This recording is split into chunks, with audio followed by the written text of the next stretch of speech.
All right, I know it's been long. You guys have gotten a lot of information, but let's get this moving because it's about to get a lot more exciting.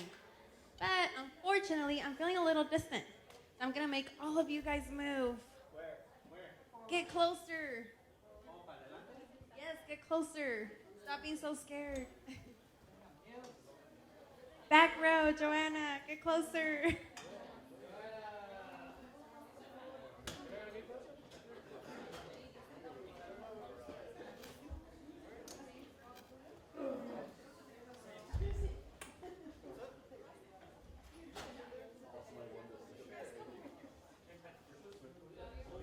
There's no reserved seats. Feel free to sit anywhere.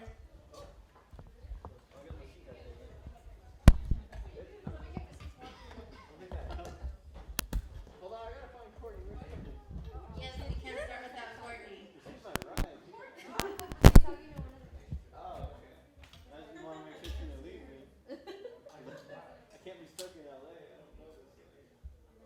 How are all of you guys doing today? Are you guys using those hashtags? What's the hashtag? You guys aren't so sure again? All right, cool.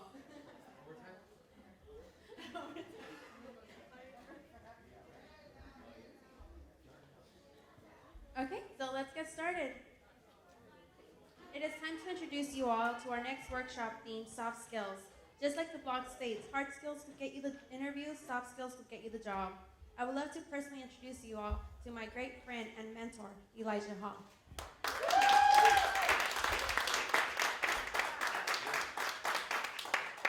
I can't stand here and talk about him nonstop, but instead I'll prefer you guys meet him firsthand, so catch him on the next break.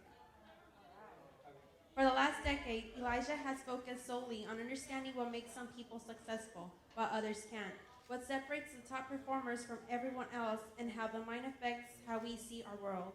Through which he has had the privilege of interviewing such people as Donald Trump, John Maxwell, and Jack Canfield, being called on by Gloria Stefan, Sears, and UNICEF, consulting for Spike TV, and help grow revenue for Make-A-Wish Foundation and Ronald McDonald House of Charity.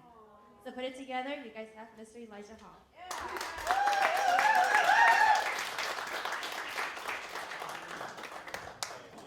Now you gotta give me a hug with that introduction. That was awesome. Yeah, I like to give hugs. So actually, I have to say, you guys probably know her better than I do, but I wouldn't actually be here in front of you today if it was not for that woman you just heard from. So, I mean, I have nothing but love and respect for her as far as what she's done in her life, what she's doing for her family. So please give her a round of applause.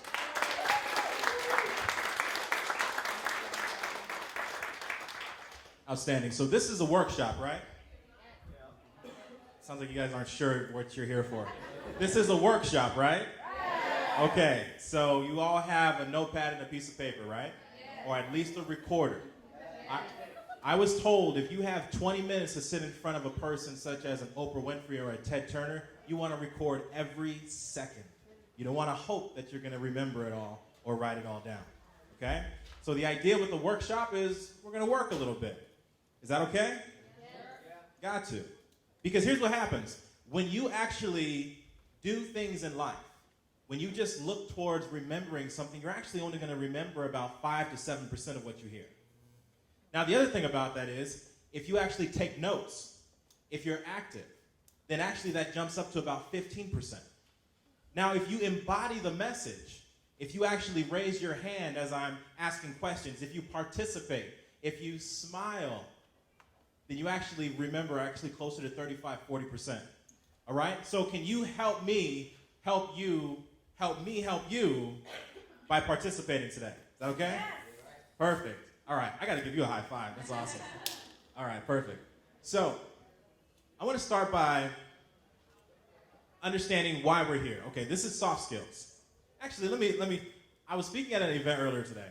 I'm always a big fan of throwing out the elephant in the room.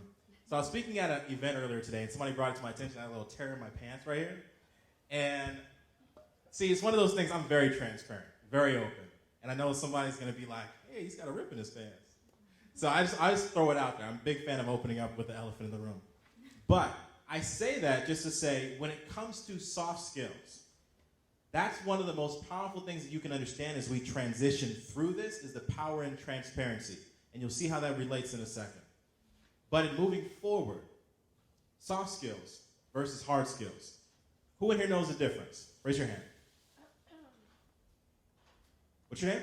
Miles. Miles. Stand up, tell us the difference between soft skills and hard skills. I believe that soft skills are more interpersonal, as well as hard skills are things that you can are tangible, like you're good at X or you're good at Y, whereas the soft skills are more just how you are with relationships and communicating and everything. Exactly. Give him a round of applause. Yeah!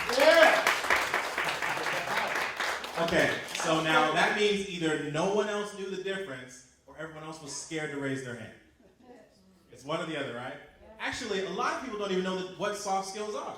They don't even know the difference. And that's okay, because in understanding that, moving into the career field or moving into a more advanced career that you're looking for or going into entrepreneurship, it's imperative that you understand this portion, because this is actually going to move you forward in how do you separate yourself from the ordinary to the extraordinary. I mean, I'm just a normal, average, everyday person that made some abnormal decisions that have some abnormal success. And because of that, my goal of changing and shifting my family tree is right here on the horizon. So I have to say, just a little bit about my story. I grew up, born in Oakland, California, nothing too special. Don't ask me about the Bay, I know nothing about that area. My dad was in the Marines growing up, so we moved around a lot. Now, with that, my parents have huge hearts. My parents have huge hearts. But I also realized in growing up with a dad as a Marine that you never scare a Marine. I remember one time that I thought my brother was going to come around the corner, and I was going to jump out and scare my brother. I jumped out. It was my dad. He jumps into this karate stance. I was never so scared in my life, so I just walked away like, yeah, I didn't do anything. Trained Marine. 2 tours in Vietnam. That was before it was a push-button war. That's when it's like I got a hand-to-hand combat. So I have so much respect for him as my father. My mom, both my parents, they've adopted 5 kids. Outside of raising myself, my brother and my sister went back and adopted 5 more kids. So they have huge hearts. But in understanding my parents and who they are, that's the part of where we're going to go, is understanding where you've been, understand where you are, and understand where you're going. Where I've been in my life, my parents right now, even though they have huge hearts, they only taught me what they know. They only knew working class principles. So that's all they could teach me.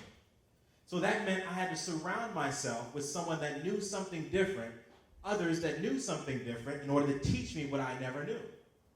Because here's the craziest thing is, we don't know what we don't know.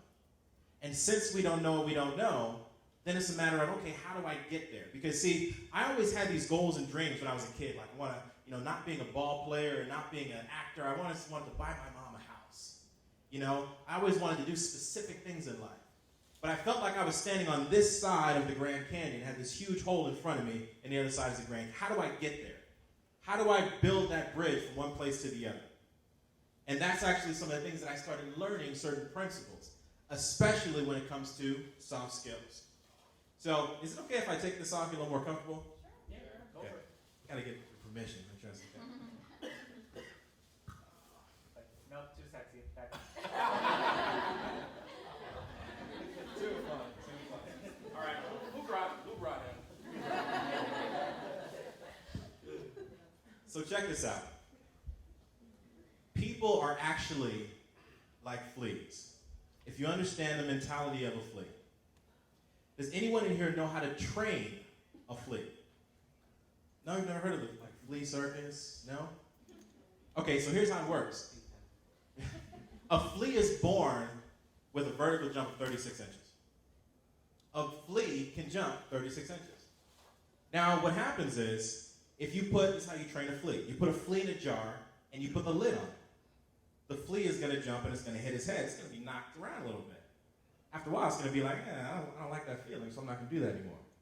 So then it only jumps just high enough so it doesn't hit his head on the top anymore.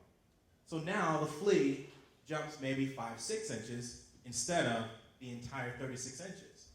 Now think about that. So you've trained the flea to jump only a quarter of its potential. Now, if that flea, you put more fleas in there, it does the same thing. You put more fleas in there, it does the same thing. If they have little baby fleas, they're going to do what their parents do. They're not going to live or jump to their full potential.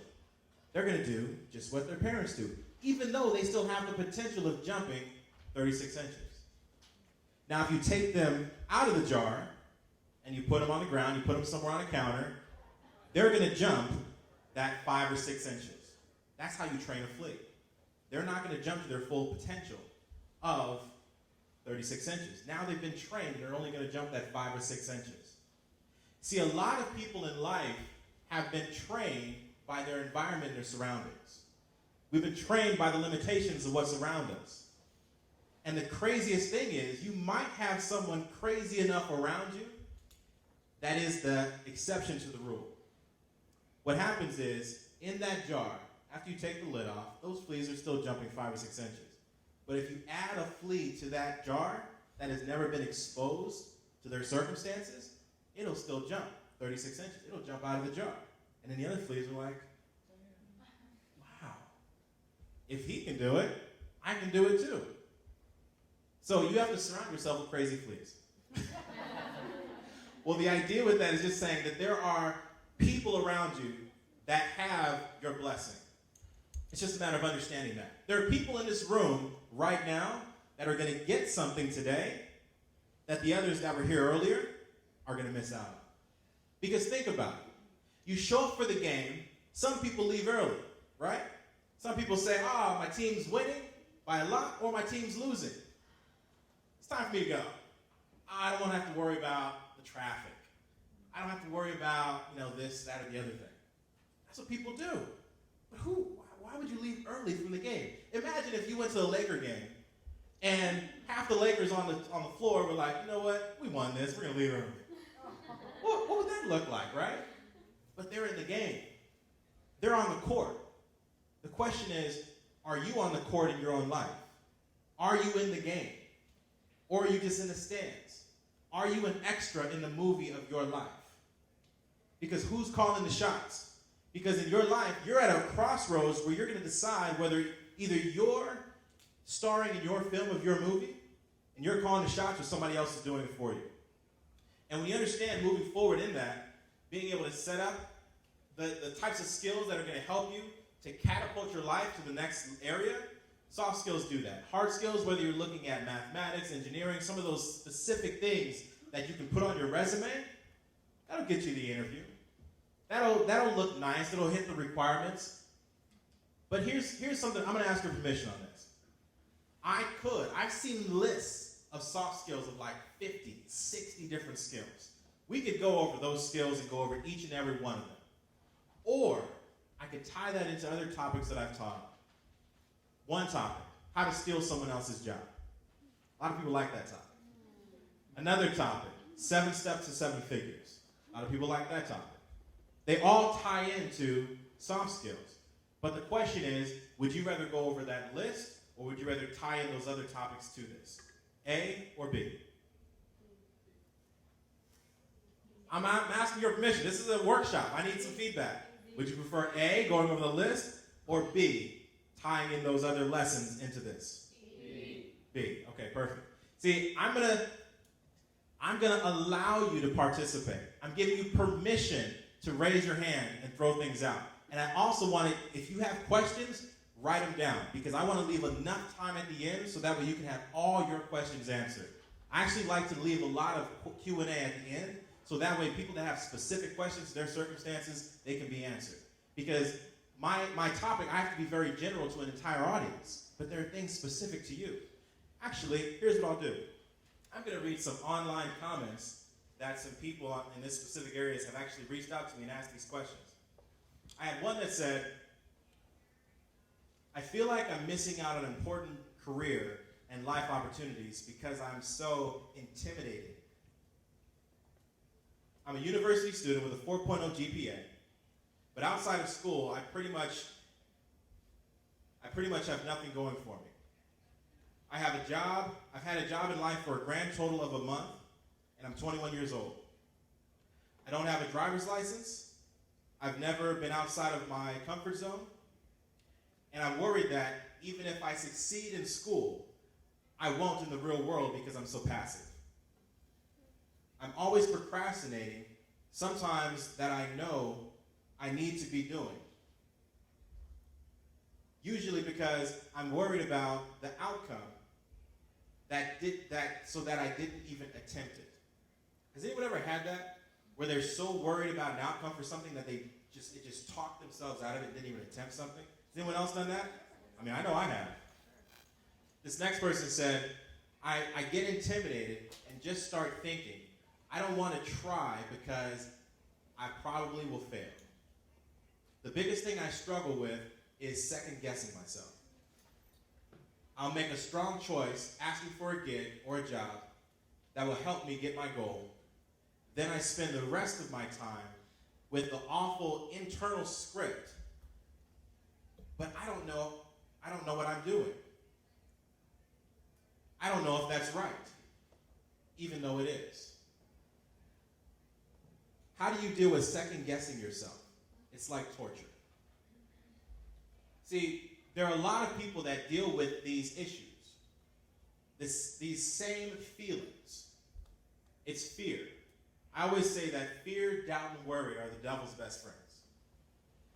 Because you will be talked out of something in your own mind before you even attempt it. I love a quote by Maya Angelou. You can look it up when she was actually with Oprah's Life class. She said, I always say yes to a good thing, and then I figure out how later. See, you're all here because you said yes to Lit College Tours. That's why you're here. Some of you had challenges. You had to figure out babysitters, or you had to figure out things with life. But you said yes. Some of you said yes to college. And then you figure out how you were going to go to college. You didn't say, oh, let me figure out the financing. Let me figure out what school I'm going to go to. And then once all that plays out, then I'm going to say yes to college. When you were a kid, you said, I'm going to go to college. Or maybe I'm going to be the first one in my entire family to go to college. Whatever it was, you made a decision first and the how-to came later. In everything in life, when you truly make a decision, that's the most important thing. And the thing about a leader is understanding, we'll go over that later, is understanding that that's one of the hardest things for people to do is make a decision. Actually, when you give people too many choices, they start to get confused and they choose nothing. Remember I said they choose nothing. To do nothing is a decision as well. So, in tying in these skills, in understanding our fears, our procrastination, see, the most important thing, there's one thing that you can control that will help catapult these other things. If you can manage your emotions, it'll help you in every area of life, whether it's relationships or it's business. Some of the guys are like, you better say that again. I'm just messing. Girls didn't like that one too much. Understand, manage our emotions is key. And I'm going to be real, because I've been in a position where I ran operations for a large Fortune 500 company. I did that for almost 10 years. I mean, working 60, 70, 80 hours a week, on-call weekends, because I thought that's what I was supposed to do to work the career that I thought I loved. I thought it was a safe and secure job, not knowing that there's no such thing as that anymore. And what happened was, after 10 years working for the same company, having company pay for vacation, stock options, bonuses, all these things that I'm looking for in a career, they ended up letting me go so that way they could hire someone else they could pay less money to. What happened was, my mentor, he's one of two people that wrote a song, you might recognize it, called Man in the Mirror. He said, what you did was, you priced yourself out of your job. Think about that. So, you go to work, you work really hard, you hit bonuses, hit stock options, you make good money. But, because you built a large organization, they're able to bring someone else in to pay them less money just to maintain what you've already built. Some of you are going to experience that if some of you haven't already. At that point, you're going to have a decision to make. You're going to have a decision because there's things that you've learned in every struggle, in every situation. You'll have to make a decision if you're going to start all over or if you're going to jump into in doing your own thing as far as your own business, or if you're going to let that defeat you. See, when managing your emotions, you have to be able to say, I'm going to feel the feelings and do it anyway. I have a decision to make. I know that I'm scared to step into something that I've never been in before, to do something that I've never done before. I get that, but I'm going to feel the feeling and do it anyway. In stepping into that area in life, that's when I made the decision to actually jump into running my own business. Entrepreneurship was always important to me. That was something I always wanted to dive into. Now, those of you that are in here, some of you are going in that, I've spoken to a few people, some of you are going in that direction of being an entrepreneur. Some of you are going in the direction of looking for that corporate gig. Whatever you decide, it's not a wrong decision. Just make a decision. Nothing is a wrong decision. And when you make that decision, step into it and jump into it both feet. And in diving to the topic of how to steal someone else's job, everyone loves this. But they love the topic. But the work ethic involved is a different story. Because think about this. When your boss asks you to do something that you don't necessarily want to do, or your boss, you're sitting around, imagine a room, and there's a big conference room table. And everyone's sitting around the conference room table, and the boss comes up and says, we want someone to head up this project, or we want someone to do X. No one's usually going to raise their hand because that's in addition to what they're already doing. You should be the first to raise your hand. Because you're standing out. One of the things that I always teach is you have to stand out to be outstanding. You have to separate yourself from the masses. If you're not seen, then you can't. That means it's the same thing with business exposure. Business exposure is one of the most important things for a small business, medium-sized business, or large business. Is for people to understand who they are and that they have a product or service that's beneficial to them. You as a person, you're selling yourself. You are a salesman if you didn't know that.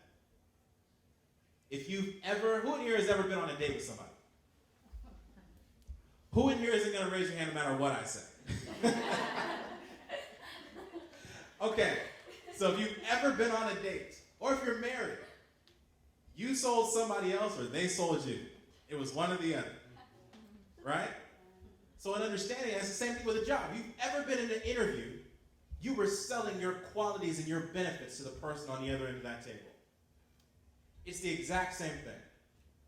So in understanding that people look for not necessarily just the skills, the hard skills of what you have on your resume. Actually, we were talking about ADP. We were talking about ADP. And it's actually, ADP is a company that's known for their interview process. They're known for making sure that the candidates that come in ask specific questions that shows their critical thinking. And when understanding that, they want people that can make choices. They want people that are going to think for themselves. They want people that are going to dive into their company and take charge. They're looking for leaders in training. And if you're going to be a leader in training, you have to first identify yourself as a leader. That's the first problem. In stepping into understanding the single most important, and this skill encompasses a lot. Every soft skill dives into three different categories. Usually interactions, professionalism, and critical thinking. Actually, let's do this. Let's go around the room. Everybody name some different soft skills you can think of. Name some interpersonal communication skills, some soft skills. Go for it. Kindness. Empathy. Humility. Honesty. Integrity. Being genuine. Leading with your actions. It's awesome. Also leading by example. Anything else? Being responsible. That's awesome. Politeness. Respectful. I was going to say reliable. That works. Reliable. Got you. Those are all perfect examples. I mean, in this entire total list, when you think of a leader, does a leader encompass everything that you just mentioned? Yeah. Yes? So think about this. When you look for the type of person that you would follow, The question is, are you the type of person that you would follow? Actually, I talk about this in dating too. Are you the type of person that you would date? Would you date you? It's funny the answers I give to that question. Would you date you? But think about it in life too, though. Think about it if it was flipped and you were on the other side of that table, knowing your work ethic, knowing your integrity, knowing your focus, knowing your time management. Would you hire you? That's an important question. Because if the answer is shaky, or if it's no, not yet, maybe soon, then you need to understand what you need to develop in order to get to that side of being able to say a confident, firm yes. Because one of the other attributes of a leader is confidence. Because no one wants to follow someone that's indecisive and someone that's shaky on their decisions.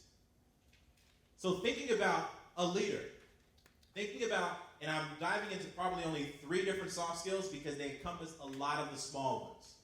When you look at a leader, the first thing you have to do in understanding that, you have to identify yourself as one. You have to learn to become one. What would you say is the easiest way to learn to become a leader? Practice? How would you practice that? Running for a position where you have those duties. Okay. Running for a position? Learning from another leader. Learning from another leader? Taking on, sorry, you can go ahead. Delegate? Taking on responsibility. Taking on responsibility. That's awesome. Anything else? Those are perfect. Those are perfect. Also, think about it. What if someone took, let's say Andrew Carnegie. He had the amazing, actually I should say Napoleon Hill had the amazing privilege of writing down a lot of what Andrew Carnegie went through. So you could actually read a lot of the lessons from Andrew Carnegie in a book that it took him 10, 15, 20 years to go through. You could finish that book in 10 weeks. Would you say that's a good way to learn? Would you say that's a good way to learn? Yes. See, the thing about understanding a leader is that the way it works is there's 2 ways to learn in life. You can either learn by your own personal experiences or by somebody else's experiences. Your own personal experiences are time-consuming, they're painful, right? But somebody else's experiences, it's not as impactful, but it's also important, and it saves a lot of time. It collapses time frames. So if you understand that, then think about this, that not all readers are leaders, but all leaders are readers. Not all readers are leaders, but all leaders are readers.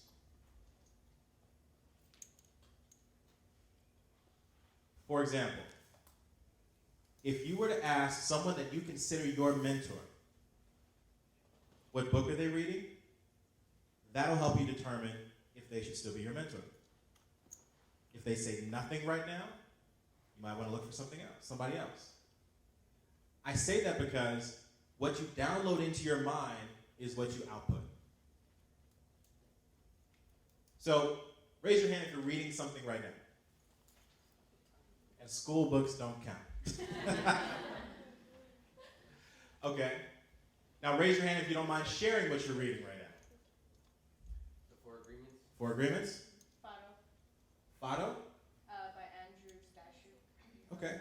Never heard of that one. Check it out. Venture Deals? Adventure Deals? Venture. Venture Deals. Gotcha. The Hidden History of the Kennedy Brothers. The Hidden History of the Kennedy Brothers. The Power of Habit. The Power of Habit. The Rise of Vices? The, The Rise of Vices. the Rise of Vices. ISIS. The Rise of ISIS. Gotcha. Okay. Perfect. Rich Dad Poor Dad. Rich Dad Poor Dad. Awesome. So when I have my people, I actually, when I work with people one-on-one, I do a lot of wealth coaching and career coaching. And one of the things we talk about is the books that we're downloading into our mind. Rich Dad Poor Dad, when you think about a book of a man that actually invented the Velcro wallet, had it stolen from him, isn't that a good person to learn from? It's like what not to do, right? Invented the Velcro wallet, had it stolen from him. Wow. Now think about that. Now also think about a man that actually realized, okay, well, I have my rich dad, who's making a lot of money, who's my mentor, teaching me a lot of things. There's my poor dad, who is my biological father. Poor has nothing to do with money, by the way. Poor has to do with a mindset. Because think about why 95% of people that win the lottery are not only bankrupt, but actually more in debt 2 years after they won the lottery. And that has nothing to do with how much money they have. It has everything to do with mindset. So think about this. When you're diving into these areas, I just went over 5. The first one being leadership. The next are the 4 C's. There's coachability, consistency, commitment, and communication. Now, coachability is basically like this. Anyone here have a personal trainer? Anyone have a personal trainer? No? Okay. Yes, 1. Personal trainer. Is your personal trainer nice? No. Okay, that's awesome. Then keep your personal trainer. I'd say fire your personal trainer if he was too nice. Like, oh, that last rep was too hard. No, that's not gonna work. That's not gonna work. I gotta have a personal trainer that's a jerk, right? See, when you think about it, coachable is this. If you say to your personal trainer, I want to have a body like X, and your personal trainer says, I can give you that body, but you have to do A, B, and C. You say to your personal trainer, you know what, I'll do A and I'll do B, but I won't do C. C looks a little complicated. People might make fun of me when they see me doing it. It's, I've never seen that before. Then that's not being coachable. Because you said you wanted X. So then if you don't do A, B, and C, then can you blame your personal trainer? No, not at all. So coachable is key. Because what's going to happen is if you attach yourself to a mentor, if you identify and attach yourself with someone that has what you want, if you do what they did, then you'll get what they got. That's as simple as success is. It's an open book test. Attach yourself to a mentor, someone that is where you are, where you want to be. Now, there's a difference.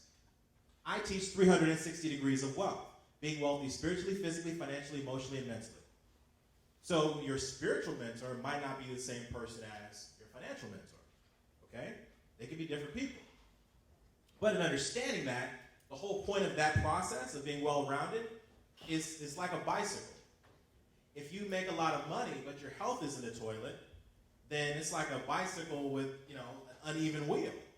And you wonder why life's so bumpy, In understanding that's the exact same thing in every area of life. Think about this. When you go on an airplane, is there anyone who has never been on an airplane? Let me ask that question first. Okay, wow. Awesome. Thank you for raising your hand. A lot of people don't put themselves out there by raising their hand for questions like that. That shows a lot about yourself. Now, if you go on an airplane, when you get on to your seat and the stewardess comes up and gives all those instructions, does the stewardess say, if the cabin depressurizes, we want you to put the oxygen mask on the other person you're with first and then yourself? No? No? What do they say? On yourself first. Who here knows why? So you can help others. That's fine. Without helping yourself. Okay. So you don't black out? That's it. All these are right answers. Remember, I said I want you to participate, right? So you can feel free. Think about it. I had someone that I was coaching. She was like, but I got my daughter with me. She was like, I don't care what happens. If I have my daughter with me, I'm going to put it on her first. I said, okay. I get that, being a father. I completely understand where you're coming from. But think about this. Think about if in the chaos, you put the oxygen mask on her. Oxygen is, it's not flowing freely in the cabin. So, you're kind of in and out or whatever, but you put it on her first. And then you put it on yourself. You black out a little bit, you come to. And then let's say you look over at your daughter and you realize you didn't pull one of those cords tight enough. Or it wasn't fully covering. Or something wasn't right on the mask because you weren't coherent enough to help your daughter by following a simple instruction. The importance of coachability. In understanding that, it flipped her mind. Because when you think about LIT, when you think about leadership, innovation, and transformation, I personally believe transformation is the most powerful out of all of those. because there is nothing more powerful than a transformed mind. Oliver Wendell Holmes said that once the mind is expanded by a new idea or concept, it'll never be satisfied to going back to the way it was. When you understand how you can live life, you truly have the ability to live a custom-made life. Pretty much the same as, I don't know if anyone ever had a custom-made suit. Anyone? It feels great, doesn't it? It's like, it's got your measurements from here to here and from here to here, and everything fits just right. You can walk better. You just feel better. I mean, you walk with a little extra. Because it just feels better, right? She's nodding her head. She's like, it does. I need a few more of those. See, and think about that. Think about if you were able to do that and design your life. That's the power of what a transformed mind can do. But you have to realize, when you transform your mind, the people around you haven't necessarily transformed theirs. So I'm going to tell you two of the most difficult things about stepping into this area of these of a transformed mind, stepping into the area of these soft skills. Two of the things that can affect them the most. First is your attitude. When you think about an attitude, a positive attitude or a negative attitude, you can only choose that. I like the idea of being able to go to sleep. You know, if I wake up on the wrong side of the bed, not too happy, I just go back to sleep and wake up again. I mean, think about it, because you choose how you go to work. You choose how you get up and interact with your children. You could be driving on your way to work, someone cuts you off, and you're pissed off for the rest of the day. You actually have no idea what's going on in the other person's life, but it influenced you. Now your attitude is bad. As soon as you walk into the door of the office, you're complaining, you're negative to all the people around you. And now you've affected that person. A negative attitude is like a disease. The beautiful thing about the space that I live in now, I pick and choose who I work with. I mean, I'm not trying to get into those diseases. Not all of us are in that position, though. But we are in a position to learn from it. We are in a position to identify, I see what's going on there. I'm going to choose not to be in that space. I see what's going on here. I'm going to choose not to be in that space. Because we learn from the experiences of others. Not just in books, also in personal experience. The second thing that affects all these soft skills is your circle of peers. Know your circle. There are a lot of relationships of convenience out there. See, you never truly know who your friends are until your relationship is tested. A lot of people are afraid to test those relationships, for the majority of their friends will fail the test. I hope some of you got that. Because when you understand where you're going in life, not everyone is going in the same direction. Some people will want to pull you back because they miss you. They miss the old you. You didn't talk like that before. You didn't dress like that before. What are you wearing ties for? You got all these tattoos. We grew up on the streets and you're wearing a tie? I mean, that seriously. Because when you understand how your circle is going to be, it's like thinking about this. Like if you go jogging with some friends, right? If you go jogging with some friends, what happens is someone always sets the pace. Either you set the pace for them or they set the pace for you. Did you know that statistically, the average person within their circle of 5 friends, within their 5 closest friends, make an average of $2,000 annually from each other? So if you make the most out of all your friends, they're holding you back. And in all honesty, because I was in some positions where I was just broke, you know? And where there was just too much month at the end of my money.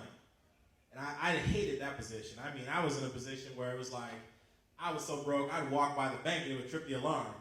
You know? I never liked being in those positions.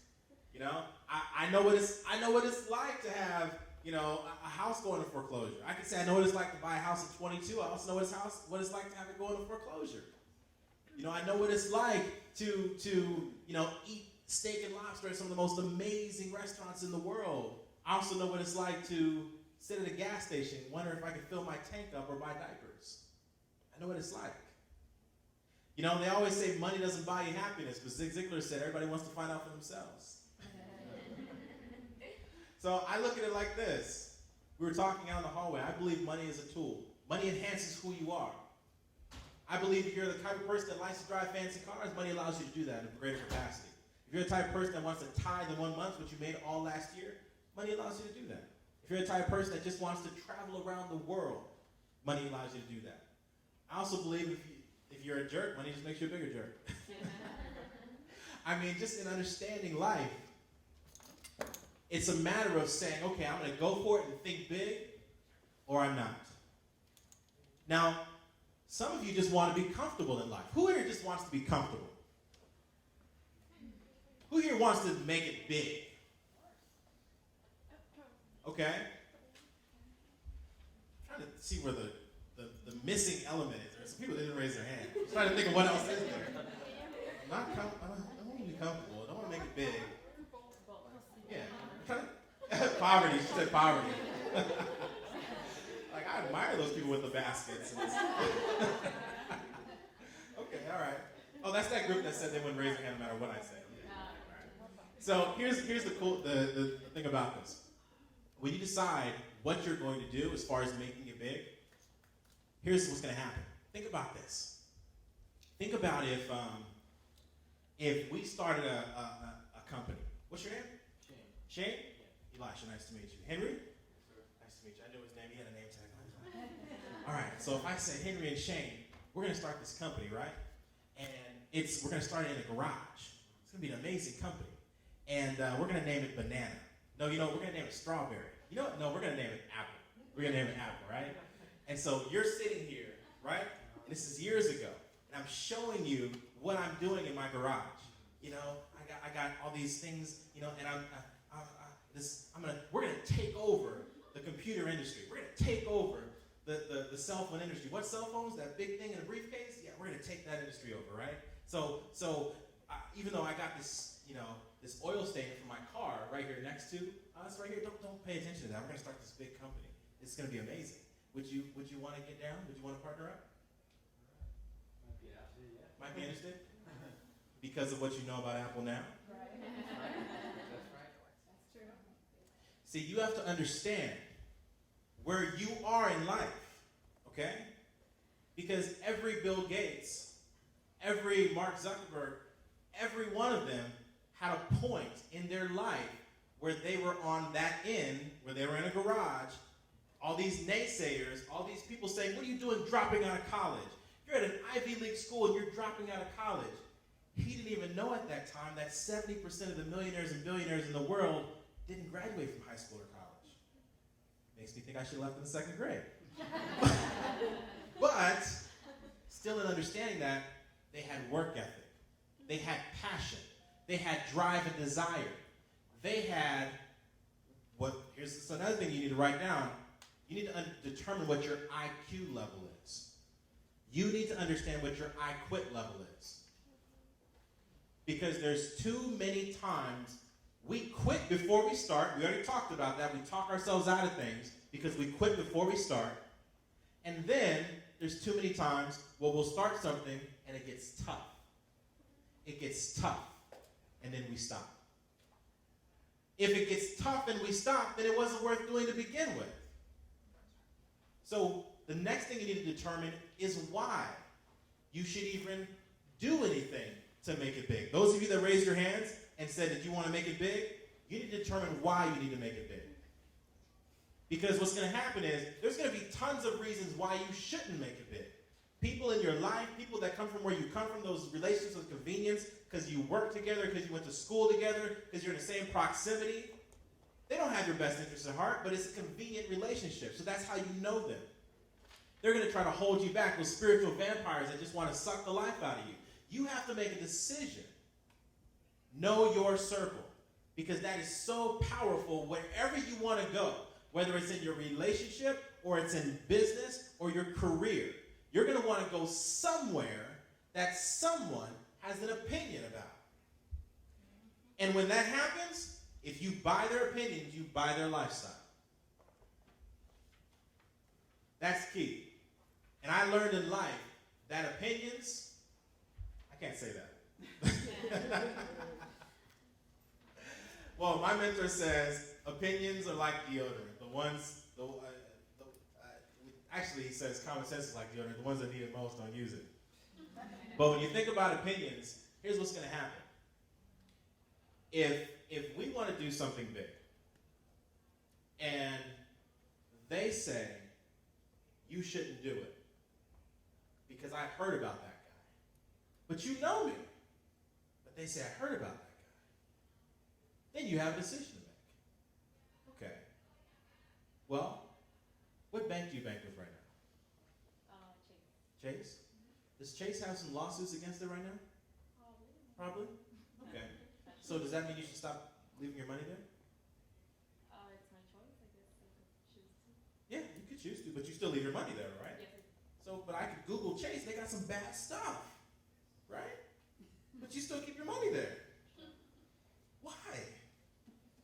I haven't asked myself that question. Okay. I'm doing research. See, the key about that is understanding that no matter what it is you want to do, there's always going to be negative stuff out there. If you Google Jesus, there's some bad stuff about him. I still choose to believe in him. But in anything that you do, it's not even about that conversation of being able to like get someone to think about a certain religion, but it's about this, understanding that there's wisdom in a lot of different areas, whether it's the Bible or even Gandhi, who says, be the change you want to see in the world. Whatever direction you decide to go into, when you understand where you've been and you understand where you are, then you need to understand where you're going. So this is the part that I want you guys to participate in, okay? So you need to write down 3 goals. Is there anyone that does not have a pad of paper that needs one?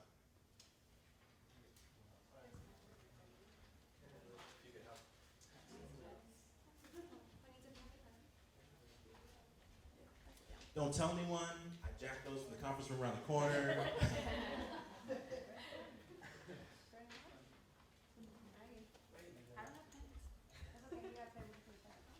Okay, so you're going to write down 3 goals.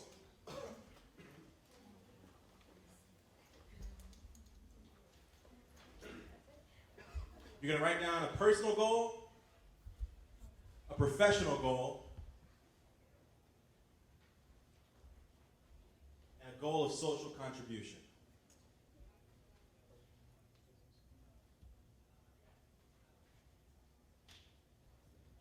A personal goal, a professional goal, and a goal of contribution.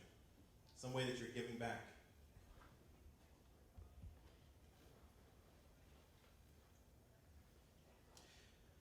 Now, not everybody is motivated by the same things in life. Not everybody is motivated in giving back. So I'm going to stress the importance of that. Here's why. Most of you know who Warren Buffett is, correct? Warren Buffett is usually the 2nd or 3rd wealthiest man in the world. Him and Bill Gates usually go back and forth. Now, Bill Gates had a sit down with Warren Buffett. Warren Buffett gives a lot of his money away. Once, this was probably about 7 or 8 years ago.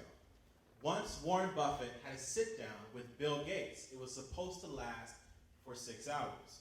Ended up lasting for 2 days. After that sit down, Bill Gates ended up giving away more money than he ever gave away in his life. And because of that, he ended up making more money than he ever made in his life. Some of you can call it karma. Some of you can call it sowing and reaping. You can call it whatever you like, but I know there's power in it. So, writing down your goal of social contribution is key. Now, here's the other thing about goals. When you write down your goals, you need to be specific.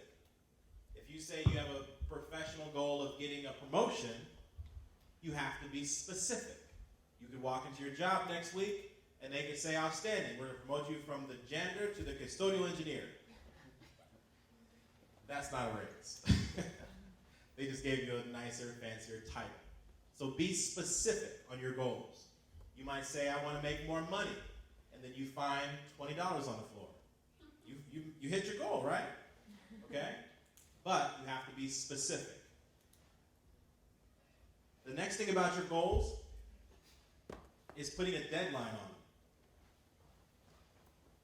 Now, these last two, deadline, and the next one after this, you might need to take some time to think about this. You don't have to do it here if it's taking more time to think about that. But you want to be specific as far as a deadline as well. Now, the last portion is a plan. You want to have a plan, a stair-step method. Who here knows how to eat an elephant?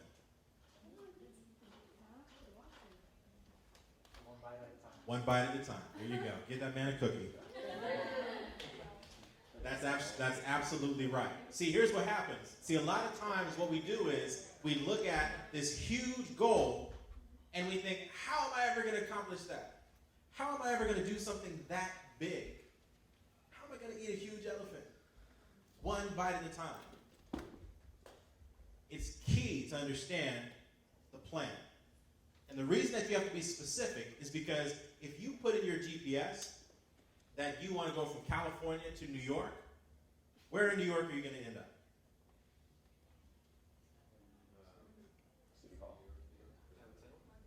A lot of different answers because nobody knows, right? Like, I'm going to end up somewhere in New York, right? Yeah, you got to be specific.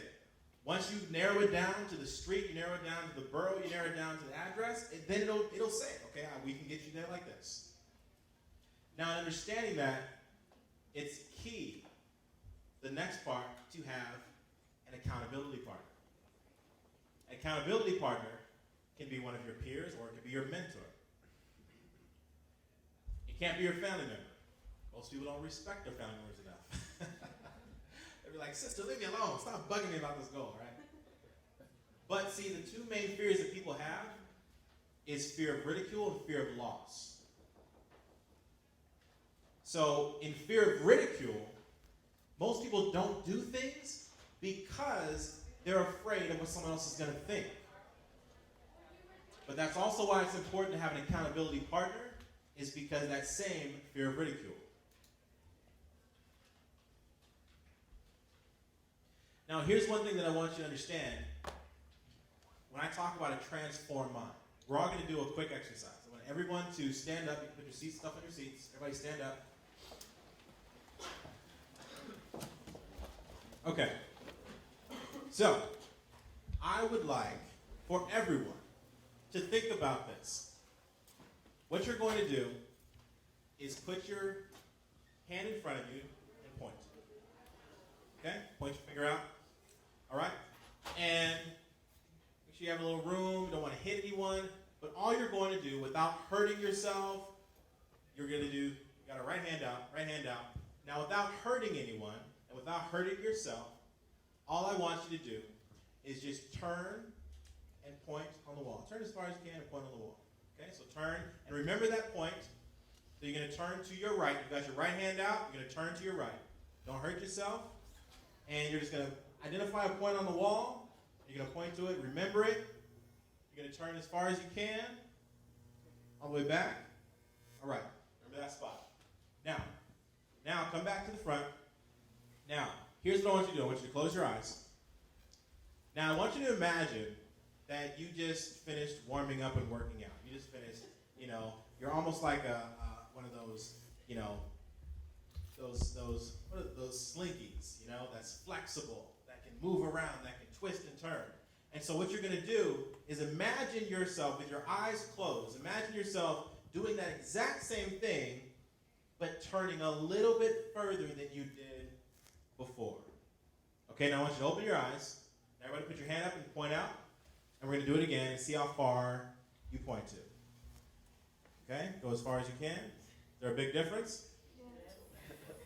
Okay. Why did you do that the first time?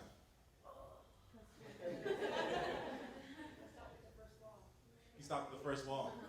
Now think about this. Now, I want you to close your eyes, do that again, and imagine you're turning 3 times as far as you did the first time. 3 times as far as you did the second time. Imagine that you are Gumby. Some of you might be too young to remember who Gumby is. But he was made of clay. So he could turn really, really far. So just imagine you turn 3 to 4 times farther than you did before. You're like an athlete that's super flexible. All right, so go ahead and open your eyes. Put your finger up, turn around and point. Go as far as you can. Turn. Wow. All right, go back to the front. Give yourselves a round of applause. Go ahead and have a seat. See, now think about that. Why is it that even the second time, when you turn further, you still turn further the third time?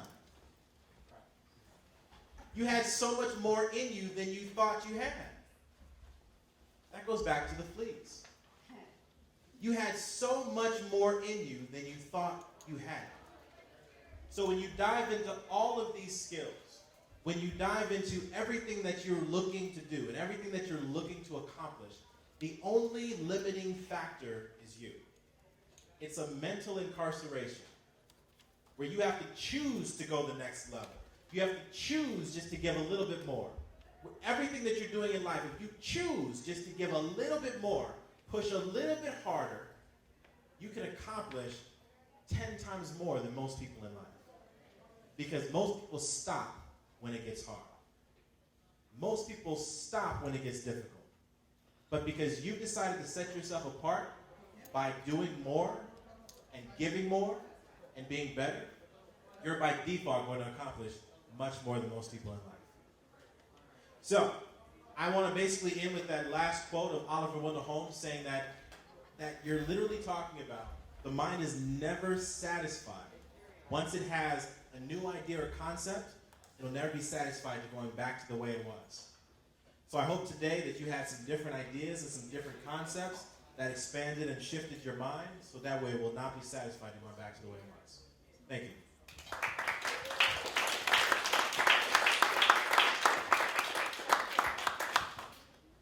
Thank you, Mr. Hall. That was really great. I hope a lot of you got a lot out of it. Like I told you, he is my mentor, but I don't know if you guys heard him say multiple times that he follows the footsteps from his mentor. So you can just see how that change just keeps going. Look at the people around you and make sure you network. You never know who you meet. We're going to go ahead and continue on to our next panel.